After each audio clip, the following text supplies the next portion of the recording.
본문을 중심으로 형통의 이유라는 제목으로 말씀의 은혜를 나누겠습니다. 형통이라는 말은 히브리어로 칠레아흐라고 합니다. 번성한이라는 뜻입니다. 영어 성경에는 번성한 또는 성공적이란 말로 번역되어 있습니다. 지난 주일날 우리가 말씀을 나눴듯이 성경에서 형통한 사람, 대표적으로 요셉을 들 수 있죠. 성경은 요셉을 하나님이 함께 하심으로 형통했다라고 기록을 합니다. 그의 신실함과 또 그의 형통함은 모든 사람들이 보고 인정할 만했어요. 요셉 스스로 자신의 삶을 인도하시는 분은 하나님이다 라고 인정하고 고백하며 그는 평생 하나님 뜻에 순종하며 모든 것이 하나님이 하셨습니다 라고 고백하는 삶을 살았습니다. 로리 베스 존스라는 분이 쓴 주식회사 예수라는 책에서 예수님의 성공에 대한 정의는 바로 하나님의 뜻대로 사는 것이라고 정의합니다. 그렇습니다, 여러분. 성공은 하나님의 뜻대로 하는 것, 하나님의 뜻대로 사는 것입니다. 형통의 뜻이 성공이라고 말씀드렸어요. 그렇다면 형통이라는 것이 곧 하나님의 뜻대로 사는 것입니다. 오늘 본문에서도 하나님의 뜻대로 그 말씀대로 큰 번영과 형통의 삶을 살았던 솔로몬이 등장합니다. 그가 누린 부와 번영은 실로 전무후무한 것이었습니다. 그럼 어떻게 솔로몬은 형통의 복, 즉 성공적 삶을 살 수 있었을까요? 본문 1절을 함께 보시겠습니다. 솔로몬이 여호와의 정과 자기의 궁궐을 20년 동안 건축하기를 마치고, 솔로몬이 BC 966년부터 시작된 성전 공사를 7년 만에 마칩니다. 성전 건축을 마친 솔로몬은 왕궁 건설에 또 13년의 시간을 들입니다. 도합 20년 동안 성전과 왕궁을 건축한 거예요. 여기서 우리가 생각해 봐야 될 게 있어요. 어떻게 20년 동안 이러한 대공사를 나라에서 일으키고 진행하는 동안 한 번도 외세의 침략도 없었고 나라의 경제적 어려움과 위기가 없었냐는 거죠. 일반적으로 나라에서 이러한 큰 공사를 일으키면 국고가 바닥나고 그 틈을 타서 외세의 침략이 있기 마련입니다.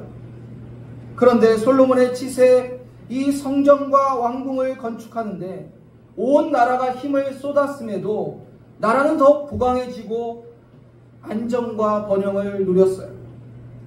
이것은 하나님께서 이스라엘 나라를 굳건히 지키시고 보호하셨다는 증거입니다.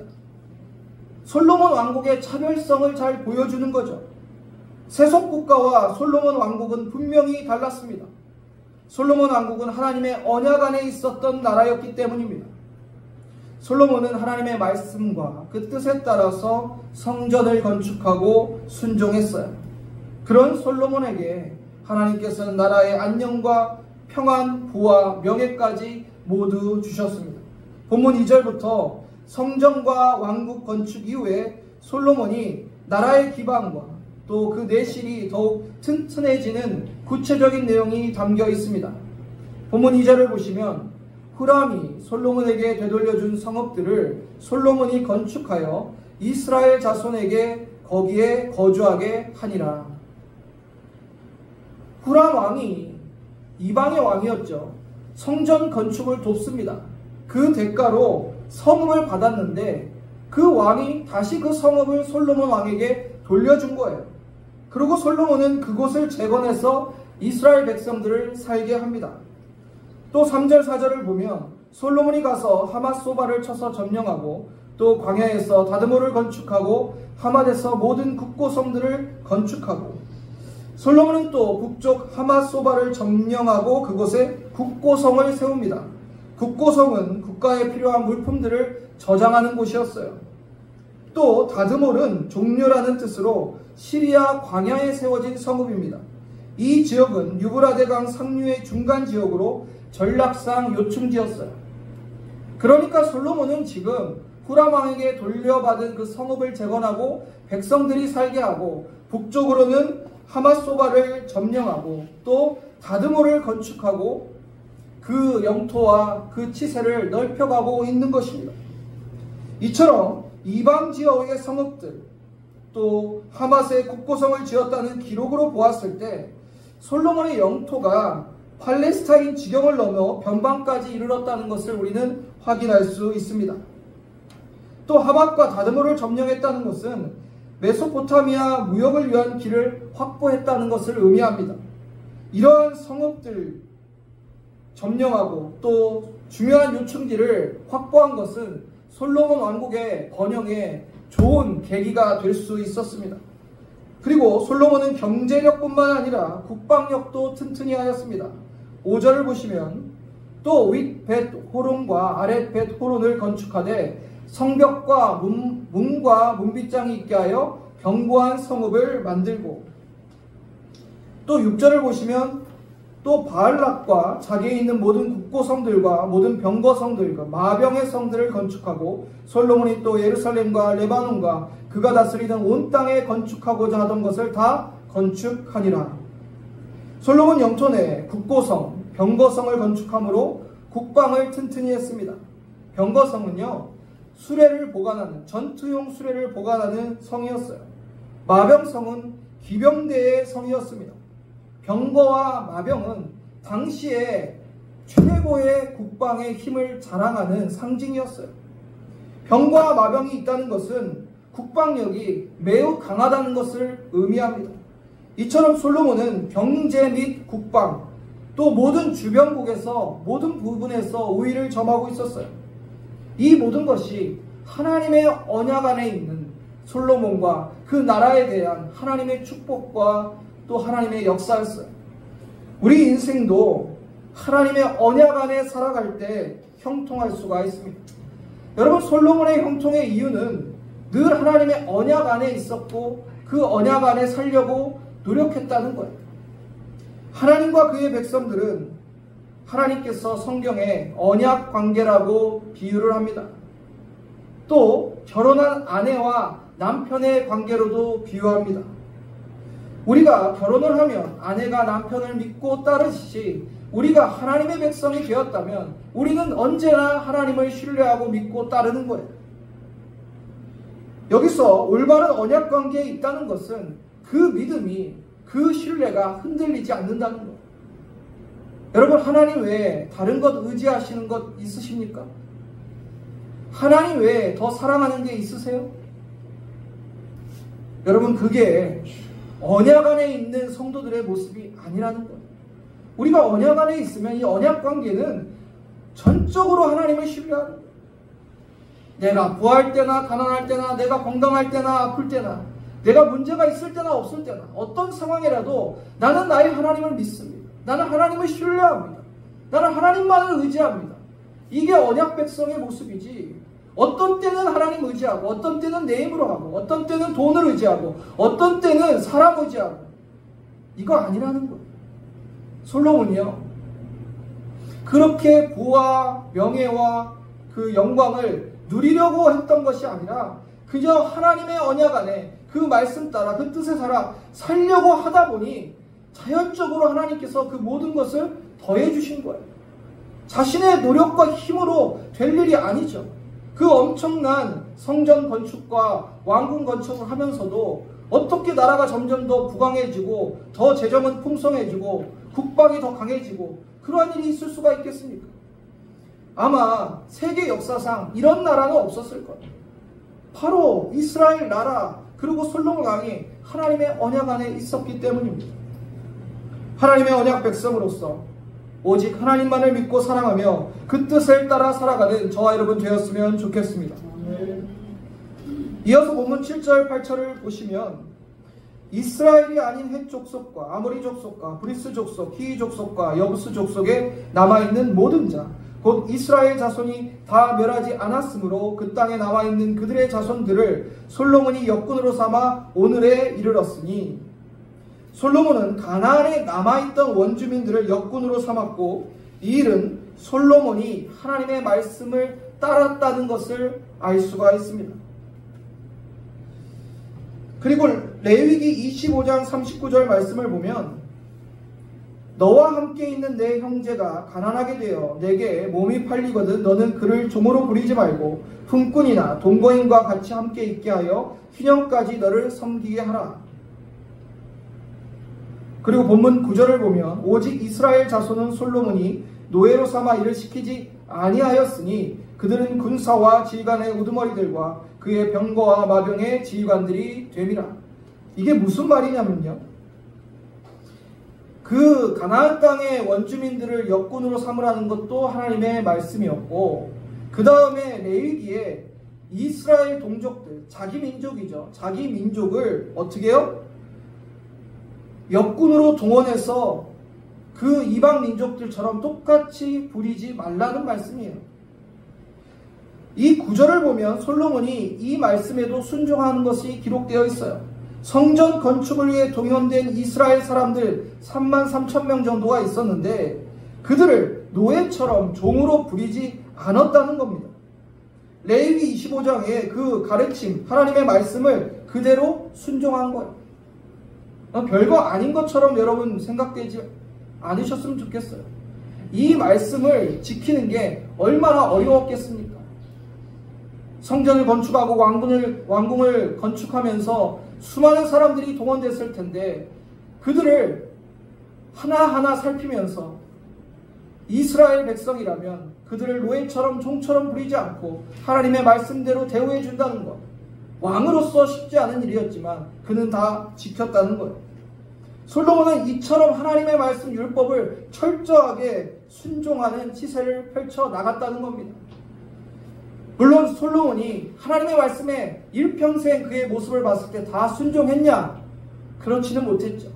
그렇지만 중요한 것은 성경에 기록된 그의 모습이에요. 그는 하나님의 말씀을 지키려고 몸부림쳤다는 것을 우리는 확인할 수 있어요.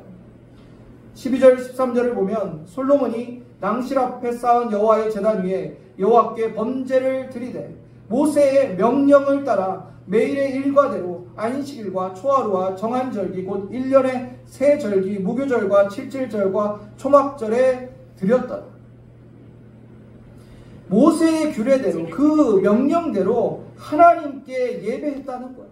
매일매일 절기마다 정하여 모든 것을 철저하게 규례대로 했다는 거예요. 여러분, 이게 쉬운 일이 아닙니다. 매일 새벽 예배에 나와서 기도하는 것도 어려운데 솔로몬이 이 매일에 하나님을 섬기는 일, 예배하는 일, 이 제사하는 일에 온전히 말씀대로 해나갔다는 것 결코 쉬운 일이 아닙니다. 그러나 하나님께서는 솔로몬이 그 말씀을 따라 순종하는 모습, 행하는 모습을 기쁘게 받으셨어요.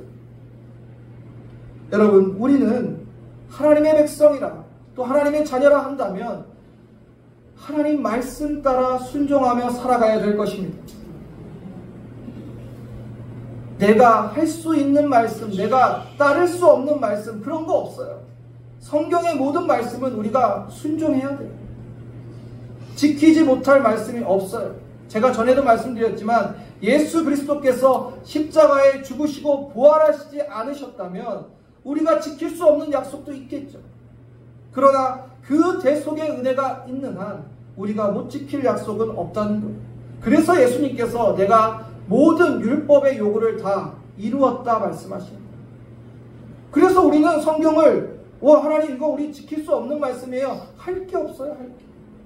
하나님께서 더하여 성령을 우리에게 보내주셨잖아요. 간혹 너희가 힘들어서 내 말씀을 못 지키는 그 순간에라도 성령 하나님이 도와주신다는 거예요. 함께 해주신다는 거예요. 지킬 수 있도록 역사해 주신다는 거예요. 그런데도 우리는 하나님 말씀대로 사는 것은 불가능합니다 라고 외치고 있다면 어떻게 하나님의 백성이라 할 수 있겠습니까? 성경의 위대한 믿음의 조상 아브라함을 다 아실 거예요. 아브라함이 100세에 이삭을 낳습니다. 그리고 하나님께서 도저히 아브라함이 지킬 수 없고 그걸 따를 수 없는 말씀을 주세요. 그게 무엇입니까? 이삭을 바치라는 거죠. 이삭을 바치라. 100세에 얻은 하나밖에 없는 너무나 소중한 그 아들 이삭을 하나님께서 제물로 바치라고 말씀하세요. 그때 아브라함이 어떻게 했습니까? 하나님, 그건 제가 못 도저히 따를 수 없는 일이에요. 하나님, 그거는 제가 도저히 할 수 없는 일이라고 말하지 않았어요. 조용히 짐을 쌉니다. 이삭 보고도 너 짐 싸라. 나랑 같이 하나님께 제사 드리러 가자. 이삭은 몰랐어요. 그냥 아버지가 제사 드리러 가자고 하니까 그냥 따라 나섰어요. 짐을 챙기고. 아브라함은 아무 말 없이 아들과 함께 모리아 산으로 가고 있습니다. 아브라함의 마음이 어떻을까요? 하나님, 저 이거 도저히 이 말씀은 못 따르겠어요. 그런 마음이 마음 한구석에 있었을까요? 저는 그렇지 않다고 생각해요. 만약에 그런 마음이 있었다면 애초에 출발하지도 않았을 거예요. 이삭을 데리고 출발했다는 것은 이미 그 마음에 완전한 순종으로 그 길을 나섰다는 거예요.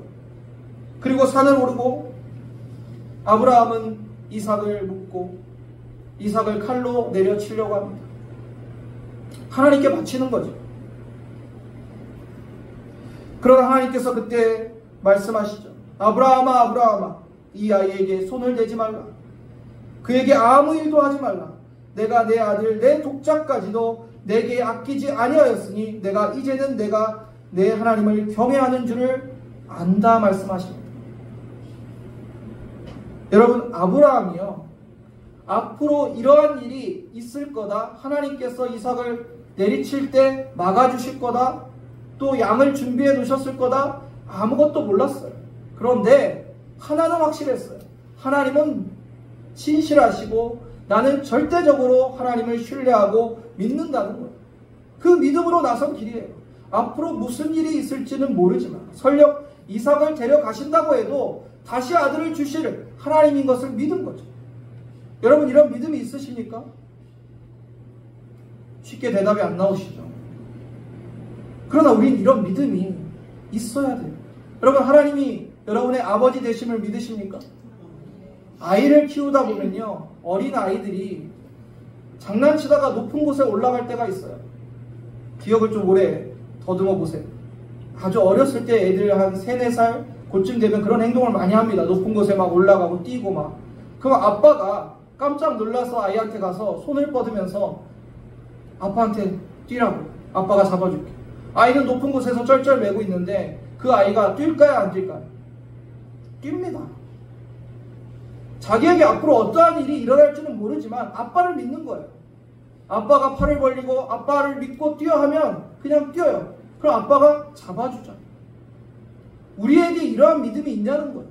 앞으로 어떠한 일이 일어날지는 모르지만 하나님 아버지를 믿으니까 하나님 품으로 그냥 뛰어드는 거예요. 하나님의 그 팔에 안기는 거예요.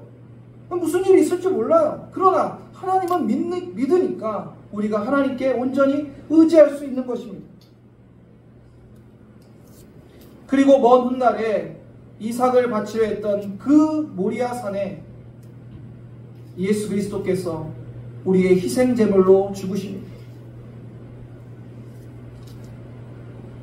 여러분, 이삭이 무엇을 상징하는 줄 아세요? 우리가 가장 사랑하는 것을 상징합니다. 가장 사랑하는 것. 아브라함이 가장 사랑하는 것 말해 뭐합니까? 이삭이었죠. 가장 사랑하는 것을 내어 놓았어요, 하나님께. 그렇죠? 그 가장 사랑하는 것을 아브라함이 내어놓은 그 자리에 하나님께서 우리를 위해 하나님께서 가장 사랑하시는 독생자 예수님을 내어놓으셨어요. 놀라운 성경의 복음의 역사예요. 그 자리에서 예수님이 피 흘려 우리를 위해 죽으신 거예요. 그런데 우리는 우리의 이삭을 왜 내어놓지 못합니까? 하나님께. 아직도 나한테는 이삭이 있어요. 내가 더 사랑하는 것, 내가 더 이것만은 포기할 수 없는 것, 그것 쥐고 있으면서 내가 하나님 아버지를 믿습니다, 온전히 신뢰합니다 라고 말할 수 있겠습니까? 아브라함도 이삭을 바쳤을 때 하나님께서 내가 내 아들 내 독자까지 내게 아끼지 아니하였으니 내가 이제야 내가 하나님을 경외하는 줄을 아신다 말씀하셨어요. 우리가 이삭을 내어놓지 못한다면 우리가 하나님을 경외한다는 말은 거짓말입니다. 내 이삭도 내어놓지 못하면서 무슨 하나님을 경외한다고 우리가 말씀드릴 수 있겠어요? 요한일서 4장 9절에 이렇게 계속 기록하고 있습니다. 하나님의 사랑이 우리에게 이렇게 나타나신 바 되었으니 하나님이 자기의 독생자를 세상에 보내심은 그로 말미암아 우리를 살리려 하심이라. 가장 사랑하는 예수님, 그 독생자를 우리에게 내어주신 하나님께 우리의 이삭은 왜 내어놓지 못합니까? 하나님의 놀라운 은혜와 사랑을 기억하시길 바랍니다. 믿음은요, 완전히 신뢰하는 거예요. 내 한 치 앞도 내 앞길도 모르지만 하나님을 신뢰하며 걸음을 내어 뛰는 거예요. 내 하나님의 그 크신 팔에 나를 던지는 거예요. 우리가 알지 못한 때라도, 알지 못하는 방법이라도 하나님은 하실 수 있습니다라는 믿음의 걸음을 뛰는 거예요. 솔로몬이 이 왕국이 자신의 것이라고 통치하고 다스렸다면 그러한 역사가 있었겠습니까? 철저히 솔로몬은 하나님께 이 왕국을 내어드렸습니다. 솔로몬에게 가장 소중한 건 그 왕국과 백성들이었죠. 그러나 솔로몬은 이조차도 하나님의 백성이며 하나님의 나라며 하나님의 왕국이라고 인정하며 나아갈 때, 그 말씀에 순종할 때 하나님께서 이 놀라운 형통을 허락해 주신 것입니다. 사랑하는 성도님들, 우리는 모두 하나님의 백성이고 하나님은 우리의 하나님이 되십니다. 언약 안에 사는 성도들은 어떠한 경우라도 하나님만을 사랑하고 하나님을 믿고 살아갈 때 형통을 누리게 되는 것입니다. 우리가 알지도 우리가 깨닫지도 못한 위대한 일들을 하나님께서는 하십니다.